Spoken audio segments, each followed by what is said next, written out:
네, 안녕하세요. 교통사고 전문 김경남 변호사입니다. 여러분들, 오늘은 교통사고 사망 중상해 사건에서 소송이 합의보다 유리한 이유, 반드시 소송으로 가셔야 하는 이유를 사례에 비추어 가지고 설명드리겠습니다. 이 사건은 보행인이 무단횡단을 하던 중에 오토바이에 충격을 당해 가지고 사지마비를 입은 사건입니다. 이 사건에서 총 3억 6천만 원의 손해배상 책임이 인정됐습니다. 이 사건 우선 원고분께서는 밤 11시 30분에 편도 1차로에 도로를 무단횡단했습니다. 그러다 그곳을 지나가는 오토바이에 충격을 당해가지고 머리 부분에 상해를 입고 사지마비가 왔습니다. 이 사건에서 가해자하고 보험사는 무과실을 주장했습니다.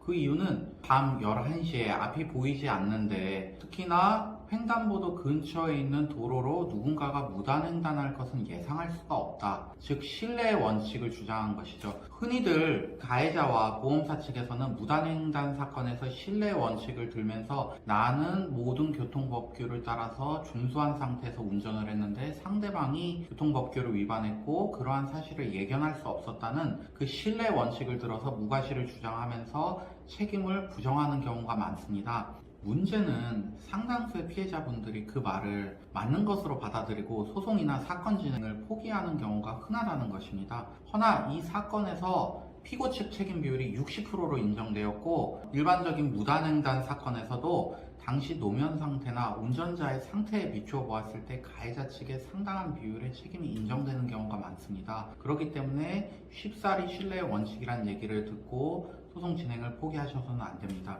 우선 판결 결과부터 말씀드리겠습니다. 이 사건 원고분께서는 총 3억 6천여만 원을 인정받았습니다.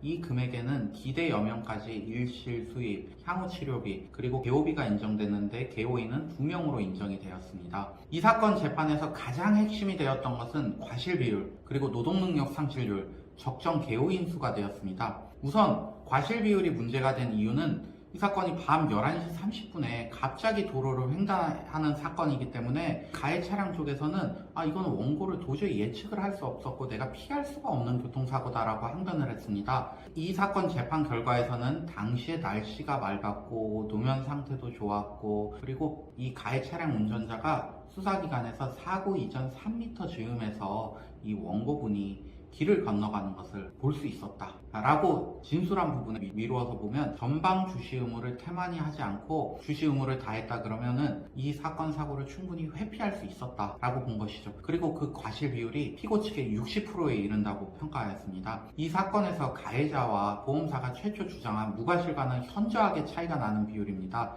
노동능력 상실률 관련해서도 치열한 다툼이 있었는데요. 통상적으로 이런 사지마비가 발생한 사건에서 가해자나 보험사 측에서는 이게 불완전하게 신경이 손상된 것이므로 향후에 충분한 치료를 받고 나서 감정이 이루어져야 되므로 감정기일이 후일로 밀려야 된다. 그리고 또한 감정이 진행된다 그래도 그 후 감정기일 이후에 호전될 수 있는 가능성을 반영해가지고 그만큼 경감된 부분에 노동능력 상실률만이 인정되어야 된다고 주장합니다. 허나 이 사건에서 원고분의 상태는 호전 가능성이 떨어지는 완전한 신경 손상으로서 평가가 되었고 결국 맥브라이드 장애 평가표에 의해서 100%의 노동능력 상실이 인정되었습니다. 다음으로 적정 개호인 숫자 관련해서도 다툼이 치열했습니다. 통상적으로 사지마비 사건에서는 원고 측에서는 당연히 개호비를 많이 받기 위해서 2인에서 3인의 개호인 숫자를 주장합니다. 반면 피고 측에서는 개호인이 전혀 필요가 없거나 개호의 필요성이 인정된다 그래도 1일 0.5인 수준의 개호비만 인정되어야 된다고 주장합니다. 이 근거는 요새 병원 같은 데 보면은 상시 케어 시스템이라고 해가지고 즉 간호사가 상주하고 있기 때문에 개호인이 필요하지 않은 병원들이 많습니다. 요새 병원 시스템이 그렇게 잘 발달되어 있기 때문에 특별하게 개호인을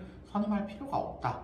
그런 취지의 주장인 것이죠. 근데 이 사건에서는 법원 감정 결과에 따라서 사고 발생일부터 여명 종료일까지 1일 성인 여성 2인의 개호가 필요하다고 보았고 그 결과 개호비만 4억 5천만 원이 인정되었습니다. 이 밖에도 위자료 산정과 관련해서는 원고분에게 100% 영구장애가 발생했고, 그리고 가해자 측의 과실 비율이 60%에 이른다는 점을 종합해가지고 서울중앙지방법원 위자료 산정 기준에 따라서 총 6천만 원의 위자료가 인정되었습니다. 여러분들, 일반적으로 무단횡단 사건에서 가해자와 보험사는 무과실을 주장하며 배상 책임을 부정하는 경우가 많습니다. 이 경우 이들의 말을 신뢰하고 손해배상 청구권을 미리 포기하거나 또는 극히 낮은 가액으로 합의를 할 경우 막심한 손해를 볼 수 있습니다. 본건에서도 원고와 그 가족분들이 밤 11시 30분에 무단횡단을 하던 원고의 과실 비율이 40% 정도로만 인정돼서 결국 피고가 60%의 책임을 질지는 본인들도 예상하기 어려웠을 것입니다. 사망, 중상해, 사지마비 사건은 그 배상액이 상당히 높은 사건입니다. 그렇기 때문에 꼭 교통사고 전문 변호사의 조력을 받아서 분쟁을 해결하실 것을 권유해드립니다. 비록 소송을 맡기게 되면 일정 부분의 수수료가 드는 것은 사실입니다. 하지만 조력을 받아가지고 손해배상의 폭을 그거보다 대폭 증액시키는 것이 경제적으로 훨씬 유리합니다. 그리고 변호사한테 지출한 소송비용은 추후 소송비용 확정이라는 별도의 재판을 통해서 모두 상대방으로부터 받아오면 될 수 있기 때문이죠.